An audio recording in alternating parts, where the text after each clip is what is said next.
Your California watermelon farmer just lost $40,000. Third year in a row.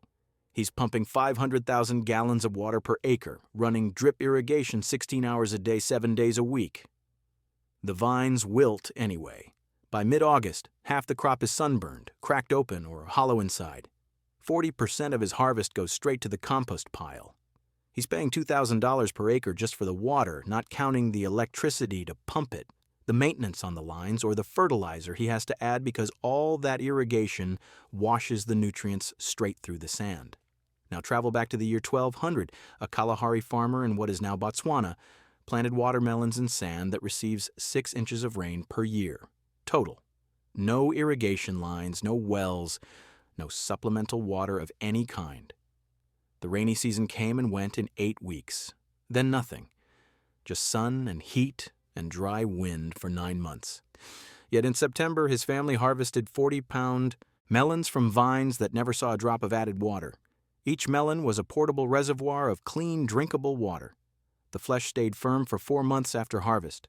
His children carried these melons on 3-week journeys across the desert. What did a desert farmer with a digging stick and a calabash know that your $2 million center pivot irrigation system has forgotten? Modern watermelon farming is an environmental disaster dressed up as efficiency. A single commercial watermelon requires 400 to 500 gallons of water from seed to harvest. Across California's Central Valley, farms are pumping groundwater so fast the land is sinking. Subsidence, they call it.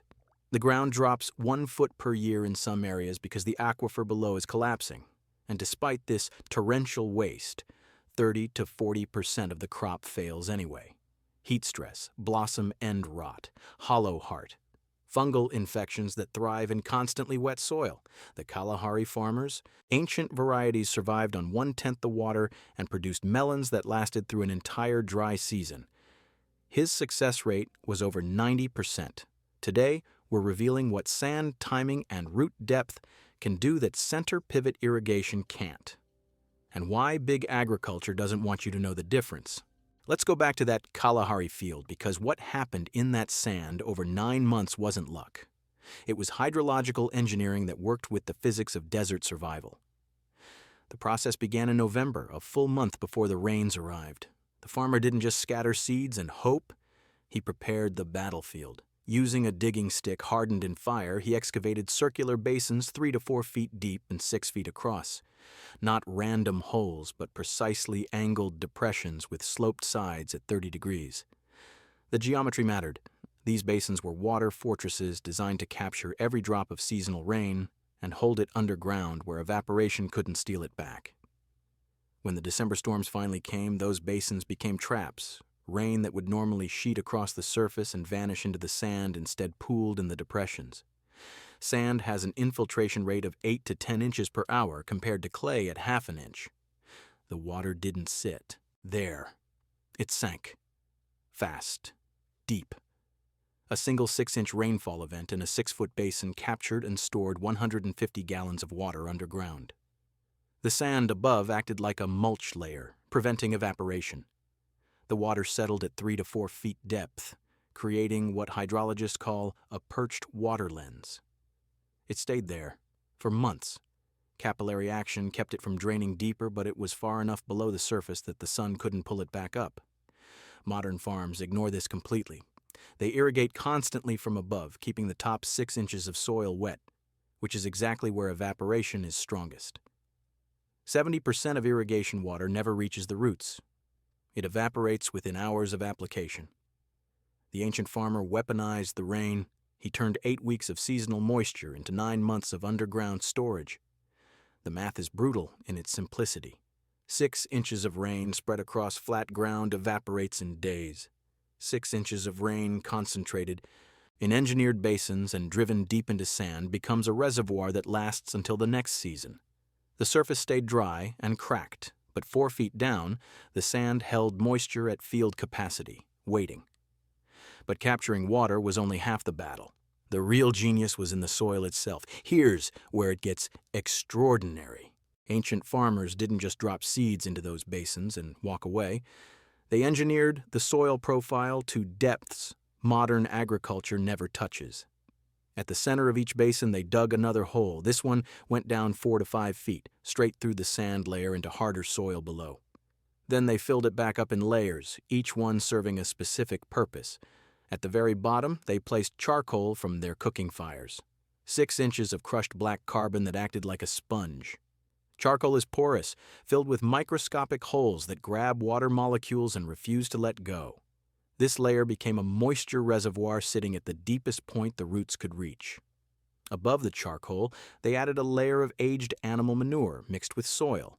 Not fresh manure, which would burn the plants, but material that had sat for months, breaking down into rich, organic matter. This middle layer released nutrients slowly over the entire growing season and created networks of beneficial fungi that helped roots absorb water more efficiently. On top, they filled the rest with a mixture of sand and soil, loose enough for a seedling to push through, but structured enough to guide the young root downward toward the treasure below.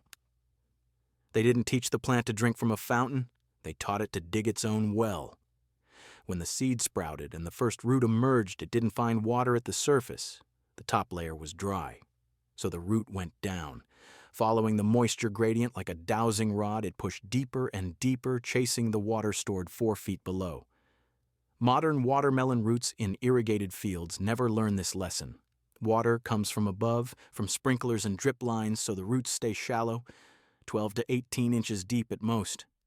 They spread horizontally, lazy and dependent, waiting for the next scheduled watering. Ancient roots were miners. They drove straight down 8 to 10 feet, punching through sand and clay until they hit the charcoal layer and the stored water beneath. These deep roots tapped into moisture that fell 6 months earlier, water that surface heat couldn't touch. When the dry season came and the surface turned to dust, the ancient plants kept growing. Their roots were drinking from an underground lake while modern plants above them would be dying of thirst 3 days after the irrigation stopped. But here's the part most people never learn. The water and soil were just the foundation. The real secret was in the seeds themselves. Ancient watermelons had rinds 2 to 3 inches thick. Modern supermarket watermelons have rinds half an inch thick, sometimes less. That difference isn't cosmetic, it's the difference between a water vault and a water balloon. The thick rind wasn't just protection against animals or impact damage, it was engineered water retention technology built through generations of deliberate seed selection. The rind contains silica deposits, the same mineral found in glass, that form a crystalline barrier inside the cell walls. This silica layer reduces water transpiration through the skin by 60 to 70%. Ancient varieties also produced a heavy wax coating on the outer surface, a natural sealant that you could feel with your fingers. Underneath that wax, the rind cells themselves had walls 3 times thicker than modern varieties. When you stack these 3 defenses together, silica crystals, wax coating, and thick cell walls, you get a melon that loses only 2% of its water content per week after harvest.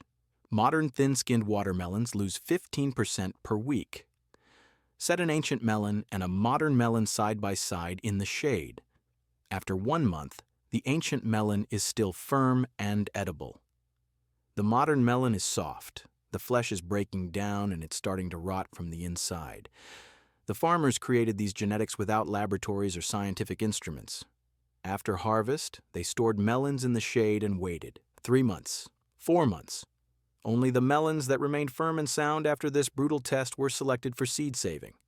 This process selected for exactly the traits needed for desert survival: maximum silica content in the rind, heavy wax production, efficient water retention at the cellular level. Generation after generation, decade after decade, the genetics adapted. Then came modern breeding. In the 1950s through the 80s, seed companies focused on sugar content, uniform size, and thin rinds. Thin rinds reduced shipping weight, saving 50 cents per melon in transportation costs. Varieties like Crimson Sweet and Sugar Baby became industry standards. They had 1/4 the rind thickness of traditional African varieties. The drought resistance was bred out to save money on freight. Now farmers spray chemical anti-transpirants on the leaves to reduce water loss, a band-aid for a genetic weakness that didn't need to exist. Modern watermelons are water balloons bred for short-distance shipping, Ancient watermelons were canteens bred for survival. So if the ancient system was superior, better water efficiency, proven drought resilience, and lower costs, why did we abandon it? 3 reasons: speed, industrial scale, and the irrigation industry. After 1950, American agriculture industrialized fast. Farms needed high-density planting to maximize profit per acre. The ancient method spaced plants wide, 300 to 400 plants per acre, giving each vine room to spread its roots 8 feet in every direction. Modern farms pack in 2,000 to 3,000 plants per acre, shoulder to shoulder, roots competing for the same shallow zone of wet soil. Ancient farmers waited 9 months from planting to harvest, letting the deep roots establish and the thick rinds develop. Modern farms harvest in 90 days. Constant irrigation forces rapid growth. Get the melons to market fast, clear the field, plant the next crop. Industrial agriculture couldn't wait 9 months for return on investment. Speed became everything, and speed required water. Lots of it. Here's where it gets darker. The irrigation industry profits from your dependence. In the 1960s and 70s, center pivot irrigation systems became the standard across American farmland. Companies like Lindsay and Valmont sell these machines for $80,000 to $150,000 each. A single unit irrigates 130 acres by rotating in a circle, spraying water constantly. These manufacturers don't make money from dry farming. They make money from selling equipment to solve a problem that ancient methods had already solved for free. Water utility companies profit from high usage. Government subsidies favor irrigation infrastructure, offering tax breaks and grants for installing water systems. The entire economic model depends on farmers using massive amounts of water. Dry farming doesn't require equipment purchases. It doesn't generate revenue for suppliers, so it disappeared from agricultural extension programs and university research. Then there's the seed industry. Modern hybrid seeds require annual repurchase. Ancient farmers saved seeds from their best melons, replanting them year after year at zero cost. Modern F1 hybrids don't breed true. The second generation degrades, producing inferior fruit or plants that won't germinate at all. This creates farmer dependency. Every spring, you buy new seeds from Monsanto, Syngenta, or Bayer. These companies patent the genetics. They don't prioritize drought resistance because drought-resistant plants reduce input sales. A watermelon that survives on rainfall doesn't need irrigation equipment, doesn't need constant fertilizer to replace nutrients washed away by overwatering, doesn't keep you coming back for solutions to problems the seed itself created. Modern farmers spend $2,000 per acre on water, $500 on seeds, $1,200 on fertilizer, $3,700 in operating costs before they sell a single melon. Ancient farmers spent less than $50 per acre total. They sold us dependency and called it progress. So what can you do about this? Whether you're a farmer, a gardener, or just someone who wants to understand how food can survive what's coming, you have 3 options.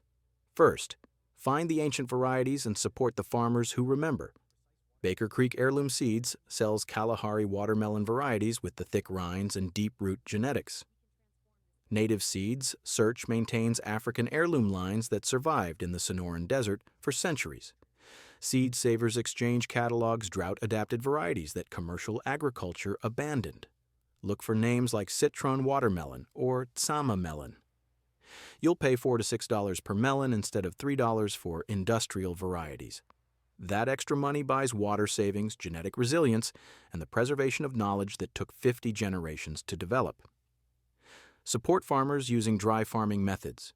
Marin County in California has growers producing dry-farmed melons and tomatoes without irrigation.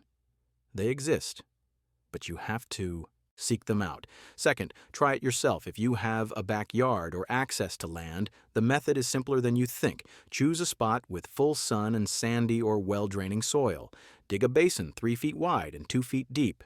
At the bottom, place 6 inches of charcoal from a wood fire. Above that, add 6 inches of aged manure or compost. Fill the rest with a mix of your soil and sand. Plant seeds of an ancient variety right after the last spring rain in your area. Water only at planting, then never again. Mulch heavily with 6 inches of straw to prevent surface evaporation, then wait 6 to 9 months. You'll get 2 to 4 melons per plant instead of 6 to 8 with irrigation. But the flavor will be intensely concentrated from water stress, and the melons will store 3 to 4 months after harvest without refrigeration. Third, recognize the pattern and demand change. This isn't just about watermelons. The same destruction happened with wheat, replacing ancient einkorn, with modern dwarf varieties that require chemical fertilizers. It happened with tomatoes, replacing drought-tolerant heirlooms with hybrids that need constant water. Industrial agriculture follows the same pattern everywhere.